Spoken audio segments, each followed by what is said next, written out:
Before Homo sapiens came to rule the earth, we were not alone. We like to think of ourselves as the pinnacle of evolution, the chosen species, the only ones. But the truth is, far older, far stranger and far more crowded. Scattered across time and continents were others, other humans, not myths, not monsters, but real breathing, thinking, dreaming just like us. Some walked tall and proud through the burning plains of Africa. Some braved the icy winds of Ice Age Europe with tools and fire. Others carved out quiet lives on remote islands, never knowing the wider world would never hear their names. They are our forgotten kin, our lost brothers and sisters. And their stories are written not in books, but in bones, in DNA, in echoes, whispered through the ages. Let's meet them. Long before Homo sapiens ever dreamed of firelight, they stood up. Homo erectus, the upright man, the first of our kind to truly walk across deserts, savannas, and even oceans. They rose in Africa nearly 2 million years ago, and unlike their ancestors, they didn't stay put. With nothing but stone tools, bare feet, and a brain only 2/3 the size of ours, they ventured out into the unknown, into history. They reached Java long before there was a map. They stood in China before there was a name for China. They hunted, fought, migrated, and adapted. Their bones have been found from South Africa to Southeast Asia, a footprint so wide no other archaic human could match it. Their fires burned in caves long before Neanderthals ever struck flint. They butchered elephants. They may have even rafted across seas. And yet they vanished. No burial sites, no carvings, no songs. Just fossils, scattered like puzzle pieces. But every time we find a new fragment, a new clue, the story of Homo erectus shifts and grows. They were not us, but they paved the path that led to us. They stood first so we could stand forever. They were forged in ice. When Europe froze beneath glaciers and saber-toothed cats stalked the shadows, Neanderthals endured.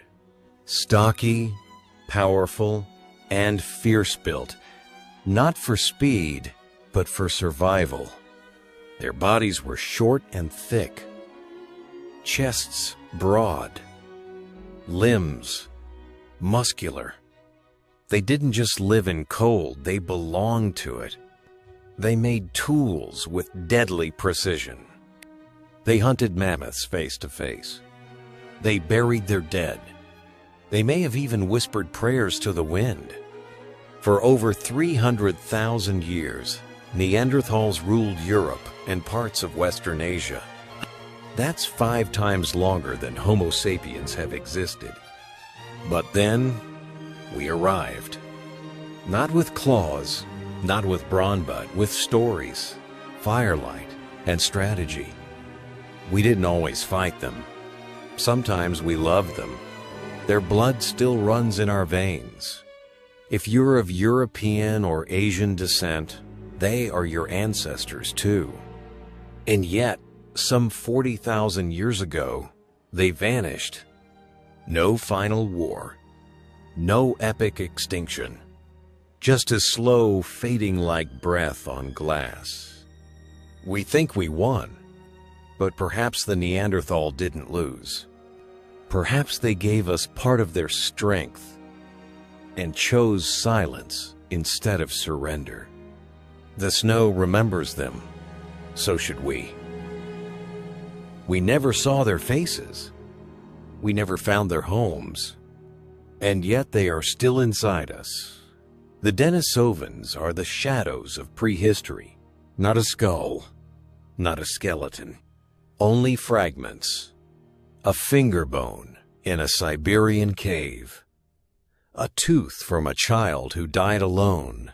But from those fragments came a whisper. A genome. A presence. They were human like us, like Neanderthals but different. Their DNA tells of strength, altitude, and survival. They may have crossed mountain ranges where modern lungs would fail. In the Himalayas, Tibetan Sherpas still carry their Janisa gift for breathing in thin air. They left no art, no tools we can call theirs. But they left children with Neanderthals. With us. In Melanesia and Southeast Asia, Denisovan blood runs strongest silent legacy passed down through the centuries. We call them a species. But what if they were something more? A people without a homeland. A song without sound. A story still unfinished. Not forgotten, just hidden. In the beginning, there was fear, lightning, fangs, darkness, and then there was a hand reaching for a stone and reshaping the future. Homo habilis, the handyman. They were small, fragile, barely over a meter tall. Their brains were modest. Their voices perhaps no more than grunts and glances, but they held something no creature had ever held before. Intent. They struck stone upon stone not by accident, but with purpose. And out of that sparkless collision came a blade, a tool, a decision. The first toolmakers, the first to know they were changing something. They hunted, but mostly scavenged.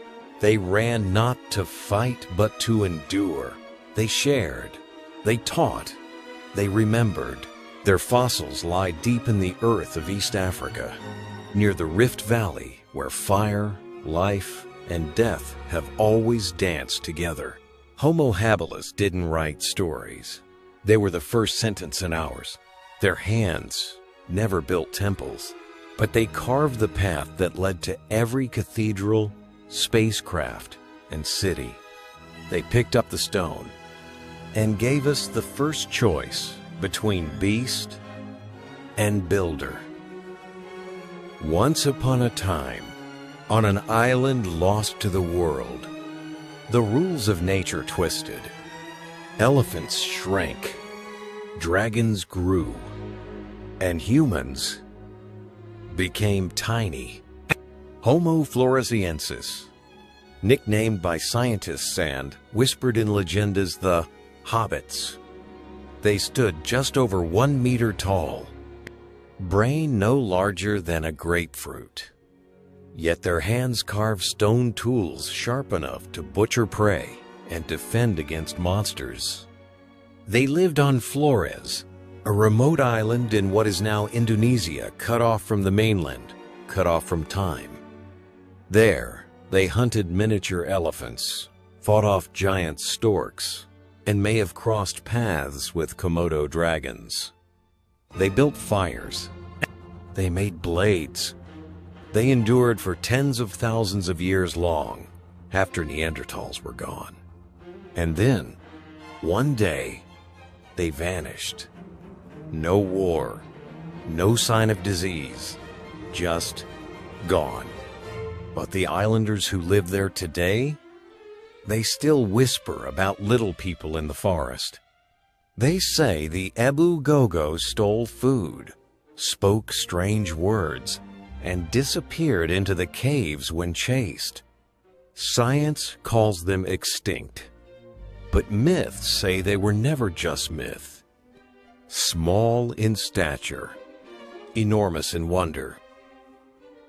Deep beneath the earth past, narrow rock corridors where no sunlight dares to reach. They placed their dead. No ceremony, no fire, just silence and choice. Homo naledi, discovered in the twisting tombs of South Africa's rising star cave system, This species shattered everything we thought we knew.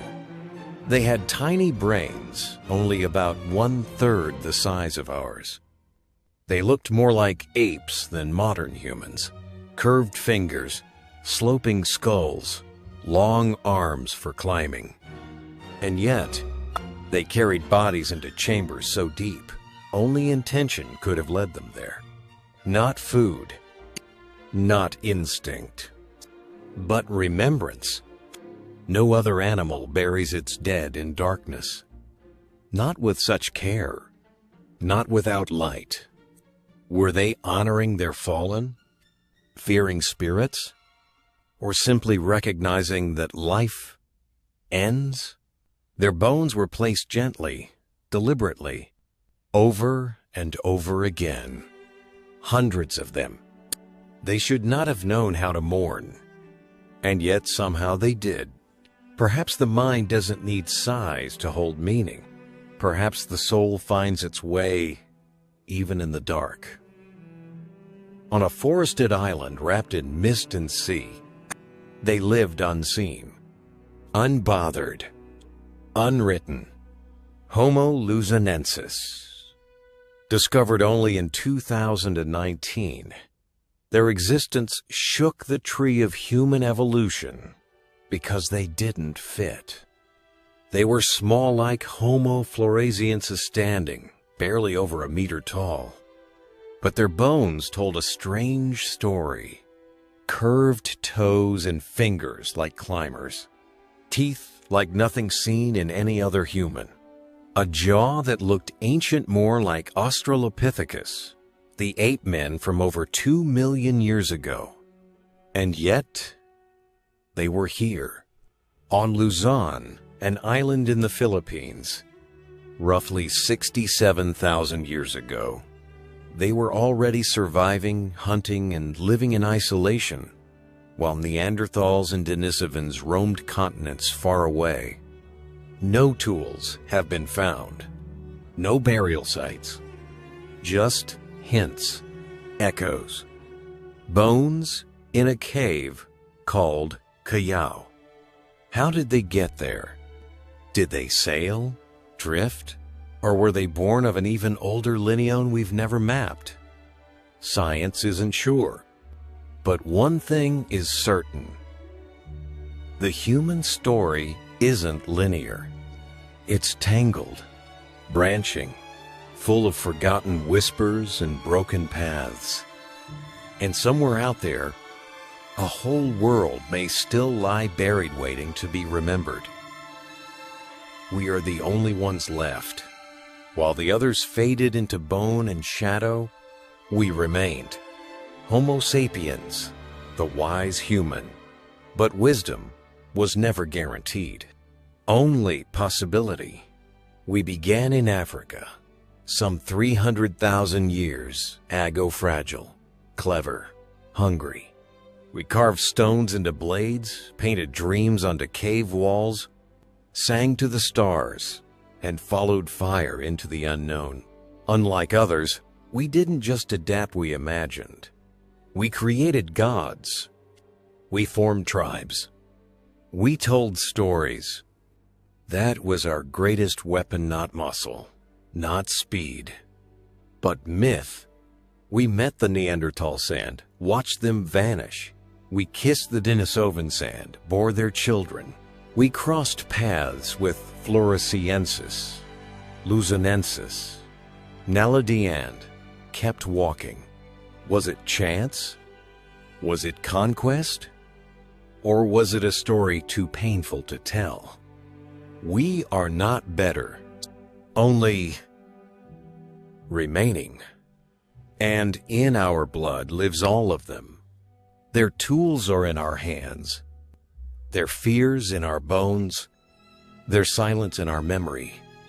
We are the fire they carried forward. We are the voice they never got to raise. But here's the question. Will we remember them? Or will we let them vanish again this time, not into extinction, but into forgetfulness?